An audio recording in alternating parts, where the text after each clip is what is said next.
Hello tout le monde, j'espère que vous allez bien. Alors on se retrouve aujourd'hui sur notre chaîne avec Ibrahima Junior Laye, consultant, commentateur, analyste en football. Vous allez bien Monsieur Junior? Je vais très bien, Hadi. Ça va? Ça va bien, merci. Alors aujourd'hui, nous allons vous poser quelques questions, toujours par rapport au foot. La première est la suivante.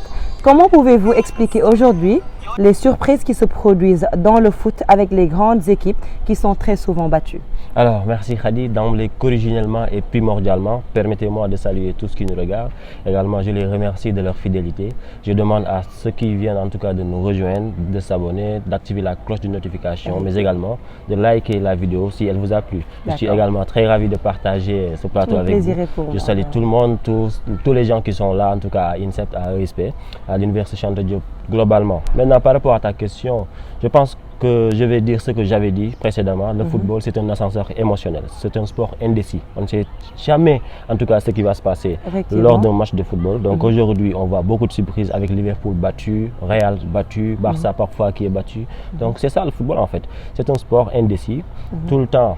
Et je pense que aussi le terme favori n'existe plus en football parce qu'aujourd'hui, toutes les équipes en tout cas sont joueuses. Toute équipe peut créer une surprise, peut créer vraiment quelque chose d'exceptionnel. D'où, en tout cas, l'essence du football, c'est vraiment un sport indécis. Pensez-vous qu'il existe toujours de grandes équipes et de petites équipes? Là, c'est derrière nous, c'est révolu. Du point de vue niveau, du point de vue grinta, performance en tout cas sur le terrain. Je pense qu'aujourd'hui, l'équipe qui donne le plus de grinta, qui donne plus de détermination, d'envie, d'engouement, c'est l'équipe en tout cas qui est bien partie pour remporter ce match. Même si vous êtes Barça, Real, si vous avez en face de vous une petite équipe, bon entre guillemets, cette équipe-là qui donne plus de maestria sur le terrain, je pense que cette équipe-là est en tout cas l'équipe favorite, si je peux dire ainsi. Oui.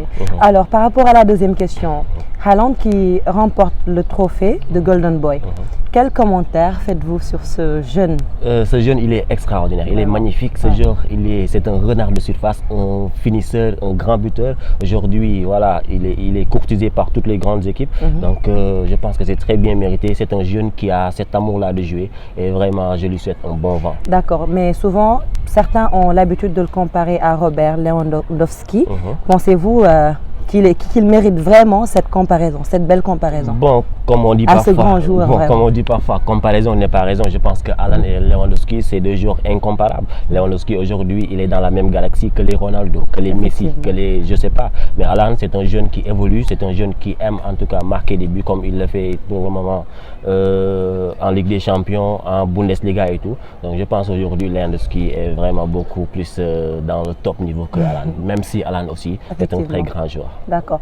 Alors à présent, Monsieur Junior Laye, on va passer à notre troisième question dans laquelle on va spécialement parler de Diego Maradona, cette légende du football qu'on a récemment perdu. Que pensez-vous de lui? Alors, je rappelle à tous qui nous regardent, aujourd'hui, on est en train de rendre hommage à Diego Maradona, d'où la couleur de nos tenues, la couleur noire. Donc, voilà, je pense que El Pibe de Oro reste une légende. El Pibe de Oro, c'est... El Pibe de Oro, c'est en espagnol, mais ça veut dire le gamin en or.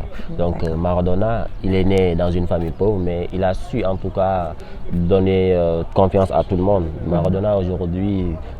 tout ce qu'il a fait dans le football, je pense que c'est extraordinaire. C'est un très grand joueur. Au-delà de ses qualités techniques, Maradona a également dégagé une certaine grinta sur le terrain. Sa maestria, c'était un joueur vraiment qu'on ne pouvait pas contenir sur le terrain.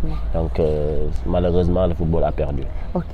Pensez-vous qu'il soit le meilleur joueur de l'histoire du foot? Le meilleur joueur de l'histoire du foot, le dire comme ça, c'est un peu facile. On a vu Pelé, on a vu Zidane, on a vu Ronaldo, Messi, on a vu Johan Cruyff, on a vu beaucoup de grands joueurs, en tout cas chaque génération avec des joueurs en tout cas qui vont marquer ce temps-là. Maradona, il a marqué son temps, les années 80-90, donc c'était un très grand joueur, un joueur exceptionnel, un joueur vraiment que les adversaires craignaient à tout moment.